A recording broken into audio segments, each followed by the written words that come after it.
Bonjour, aujourd'hui je vais vous parler d'André Le Nôtre et de Blight Masters. Alors pourquoi André Le Nôtre? Tout d'abord parce qu'on va fêter dans quelques semaines les 400 ans de sa naissance. Il est né en 1613 et il est mort en 1700. André Le Nôtre était le jardinier de Louis XIV. Les Parisiens le connaissent bien à travers les Tuileries.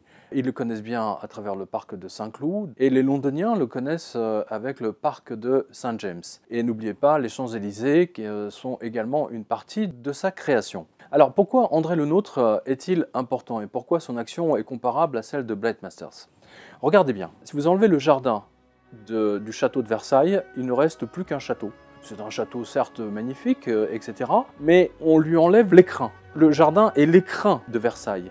Et grâce à la pensée d'André Le Nôtre, donc il y a, on va dire, 350 ans, aujourd'hui, nous pouvons encore nous promener et mesurer tout son génie. La grande qualité qu'on pourrait reconnaître à Blight Masters, c'est effectivement, ses actions seront vues dans les années après le crash. Parce qu'elle a réinventé le produit financier qui est en train de détruire le monde. Tous les licenciements que vous voyez aujourd'hui sont directement dus au crédit défaut swap qui ont été popularisés dans les années 2000. Et il y a une autre action de Blight Masters qui est intéressante. D'ailleurs, c'est là-dessus que j'avais terminé le livre. Je vais vous lire un extrait de la fin du livre, donc c'est en page 256. Comme vous le constatez, seul le système financier préoccupe les ministres et les présidents de la République. Le fait que les gens seront obligés de se battre dans les rues juste pour pouvoir acheter à manger, comme le dit l'ancien Kant, l'ancien bras droit de Blight Masters, ça c'est le cadet de leur souci. Le 18 décembre 2010, il n'y avait plus un kilo de sucre de dispo au Portugal, et le 5 janvier 2011, des émeutiers algériens demandaient du sucre à Alger, à Rouiba, à Borj El Bari, à Dergana, etc. et attaquaient des postes de police et les mairies. Idem en Tunisie. Les manifestations, selon la société de presse, ont commencé avec les augmentations massives des prix du lait, du sucre et de la farine. Donc vous voyez que les matières premières sont toujours à la source des révolutions. Alors, pourquoi à nouveau André Le Nôtre est important?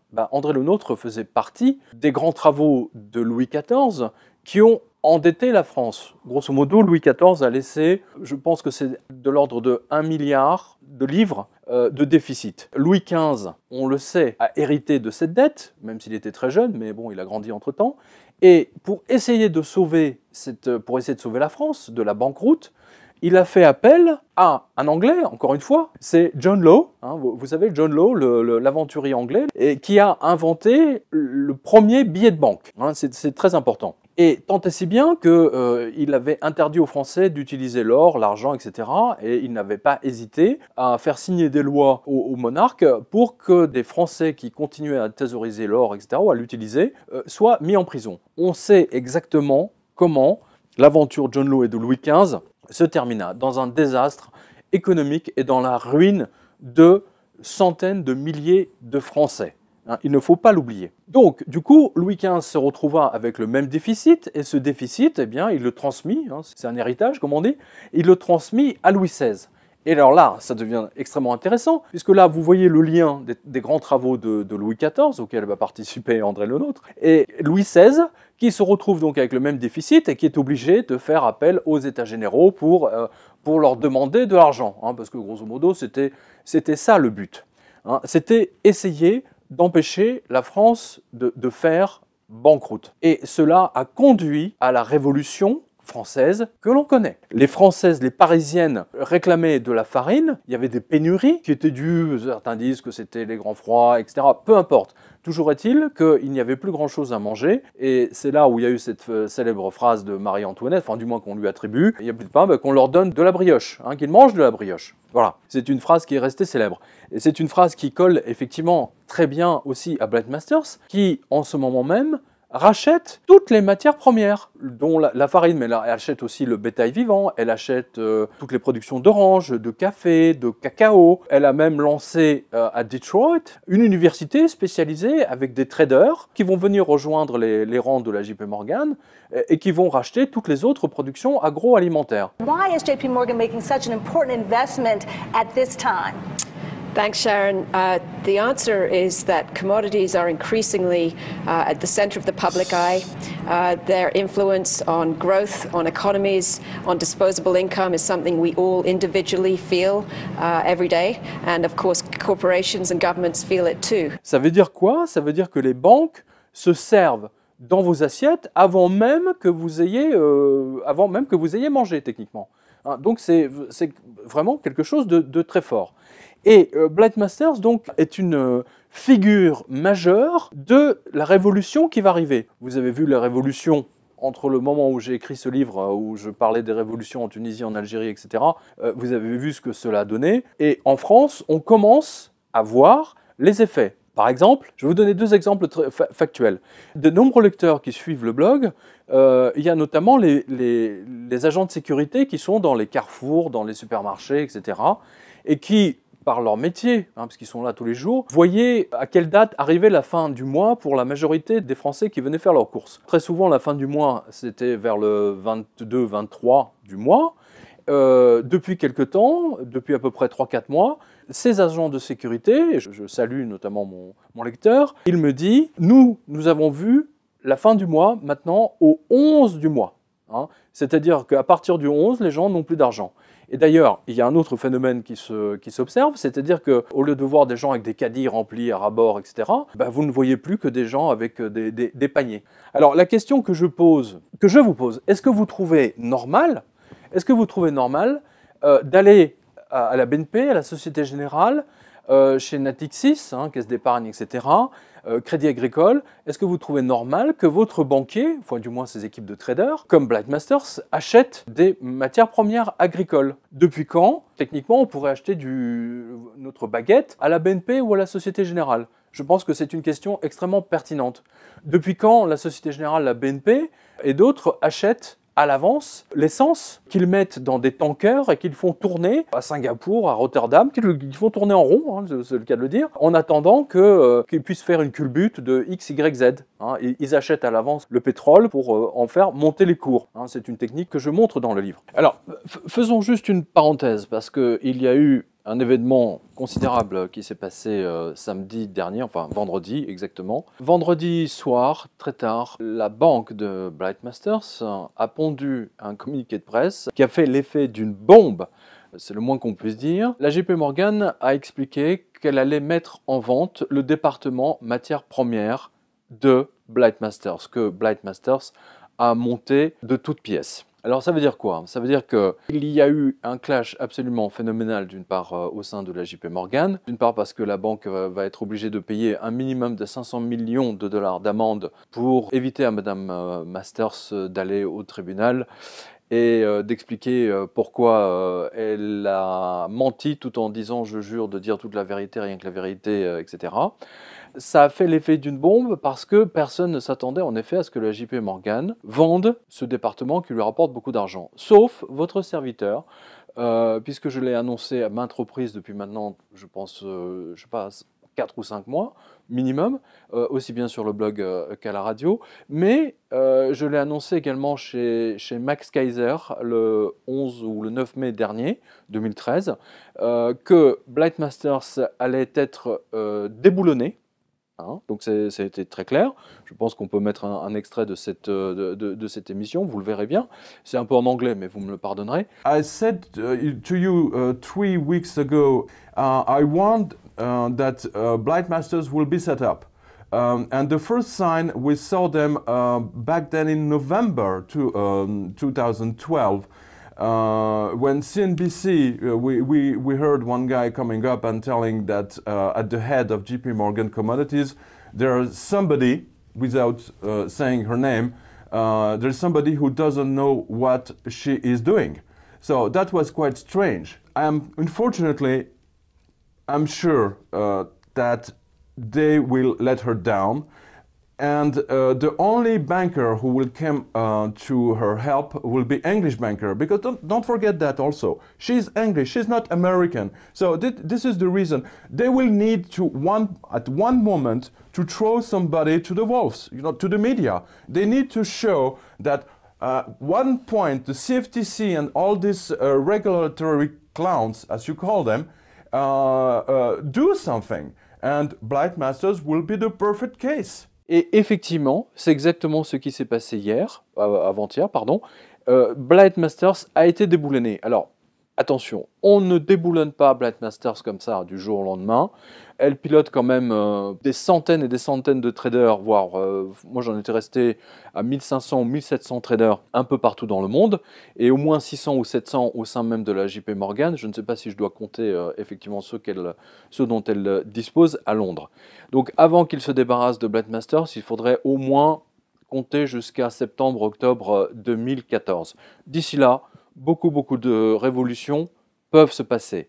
Mais comme j'ai annoncé avec 5 mois d'avance que Blight Masters allait être démissionné, entre guillemets, je précise à nouveau par la Goldman Sachs, puisque Goldman Sachs ne supporte plus la concurrence de Blight Masters et de la JP Morgan, et que Jamie Dimon, le patron de la JP Morgan, s'est fait beaucoup d'ennemis.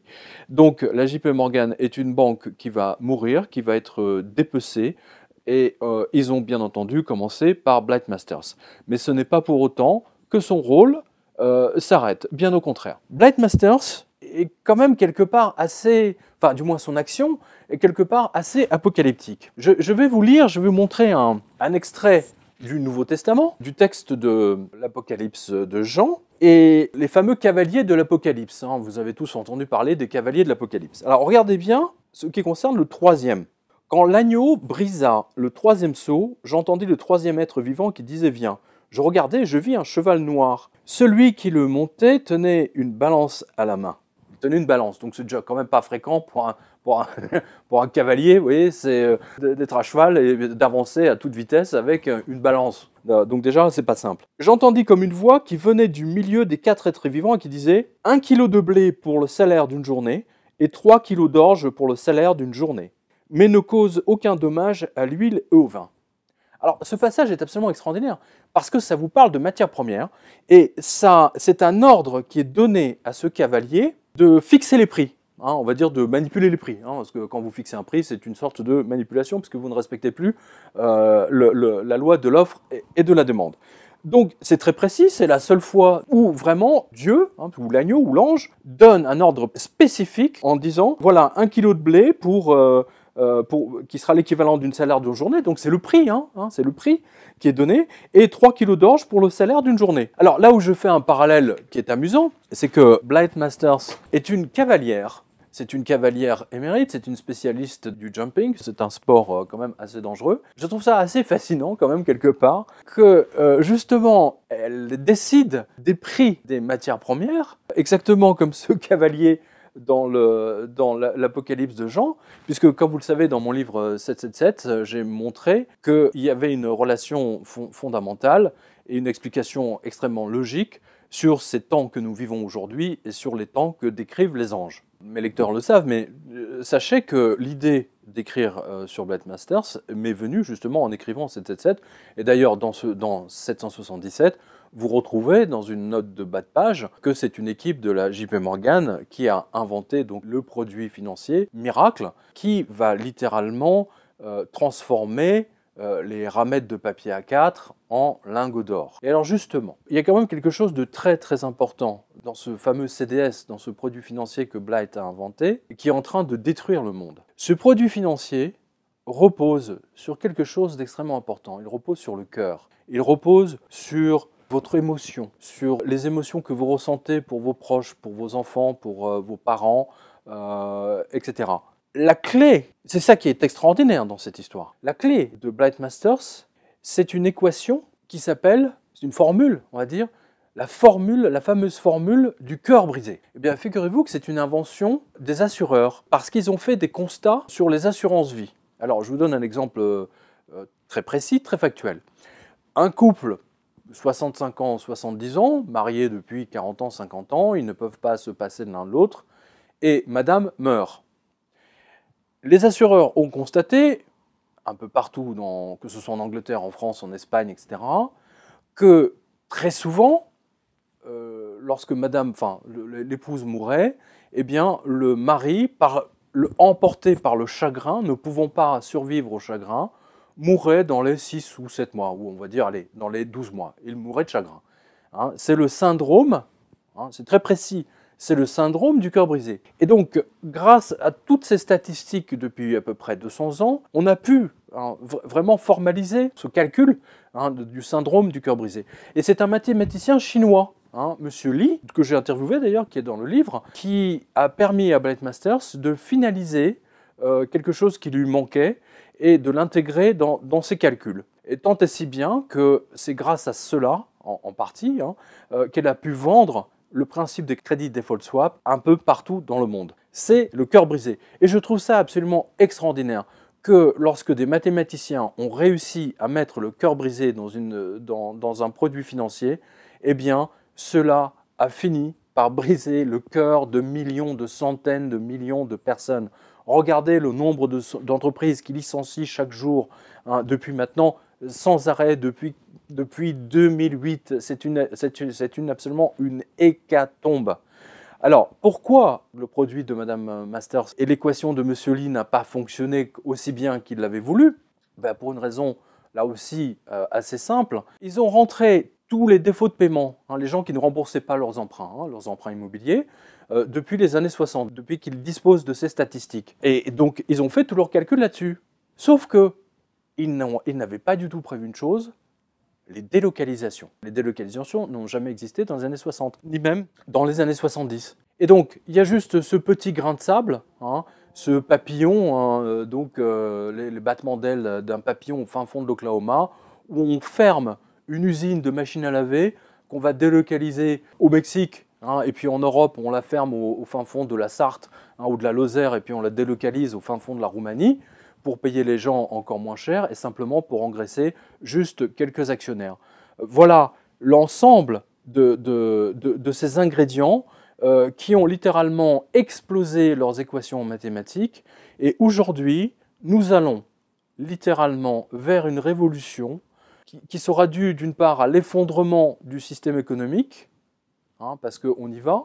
Le gouvernement ne perd pas une journée à inventer de nouveaux impôts, à baisser les coefficients familiaux, etc., etc. Une chose absolument impensable il y a encore 2 ans ou 3 ans.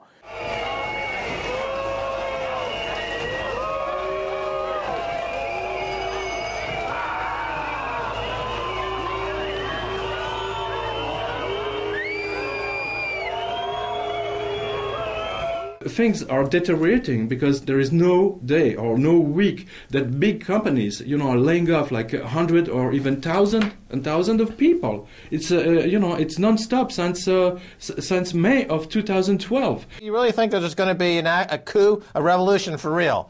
I think that there's we can start it. The socialist government is doing crazy things. Think about that. They're going to start to put taxes, on the government subsidies. I mean, given to families who have like 3 or 4 children.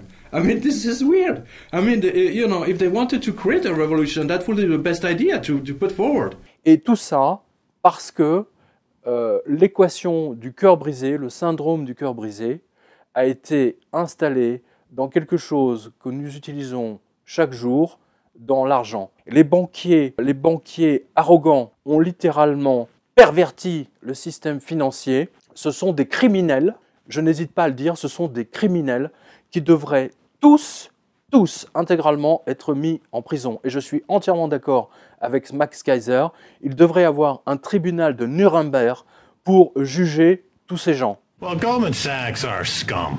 I mean, that's the bottom line. They basically have co-opted the U.S. government. They've co-opted the Treasury Department, the Federal Reserve functionality. They've co-opted the Obama administration. Barack Obama, dances to Goldman Sachs' tune. Who was CEO at Goldman Sachs? Sure, but if you go down the list, they're all Goldman Sachs scum. Whether it's Hank Paulson, whether it's Geithner has very close ties to Goldman Sachs, and of course, all these banking bonuses are paid out to all their cronies who are Goldman Sachs scum. And America, for some reason, has allowed this coup d'etat to take place, a silent coup d'etat, where the Goldman Sachs and their friends now control the U.S. government, and they are manipulating prices. Alors, en ce qui concerne Blight Masters, je terminerai là-dessus. Je dirais que, exactement comme le New Yorker d'ailleurs, j'en arrive à la conclusion suivante, c'est-à-dire que le produit qu'elle a inventé était extrêmement intéressant et à peu près sûr, tant qu'il était dans un environnement contrôlé par l'État. Or, nous avons vu, je vous le montre dans le livre, hein, vous le verrez avec Madame Brooks-Leborn, que justement ce sont les banquiers qui ont empêché cette haut fonctionnaire américaine de contrôler les crédits des faux swaps. Les banquiers ont pris la réinvention de Black Masters et n'ont absolument pas respecté les règles de sécurité, la posologie, et ils l'ont vendu dans le monde entier. Ils ont volé votre retraite, ils ont volé la retraite de vos parents. En Espagne ou Portugal, ils sont en train de voler, hein, parce que là c'est l'État espagnol me semble-t-il, a littéralement braqué les fonds de la sécurité sociale pour rembourser sa dette, comme en Grèce. C'est absolument effroyable ce qui est en train de se passer. Et bien entendu, vous avez vu que sur BFM ou sur iTélé, on ne vous parle que de faits divers sanglants. Hein. Vous avez vu aussi que le Premier ministre français a décidé de faire des contrôles ministériels dans les salles de musculation pour voir si les gens ne se dopaient pas, s'ils ne prenaient pas des pilules pour faire gonfler leur biscotto. Mais en même temps, il n'y a strictement aucune enquête ministérielle sur l'immense scandale du Libor et des taux d'intérêt modifiés qui ont volé des centaines de milliards d'euros aux Français, hein, bien entendu, hein, là-dessus. Donc voilà, je tenais à vous en parler et à vous montrer que les banquiers ont acheté les politiques, hein, qu'il est temps maintenant de littéralement s'en rendre compte et de se révolter contre ce système absolument corrompu. Merci à vous.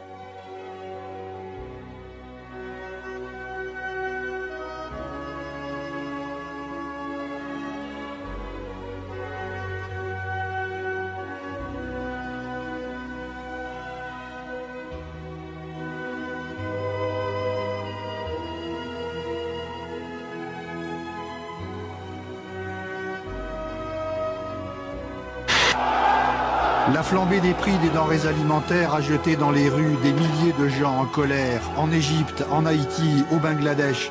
Les matières premières agricoles deviennent de plus en plus un instrument d'investissement, comme les actions, comme les obligations, comme l'immobilier. Avec la crise des subprimes et la baisse de Wall Street, ces investisseurs, à la recherche de placements plus rentables, se sont rués sur les matières premières, déversant des centaines de milliards de dollars.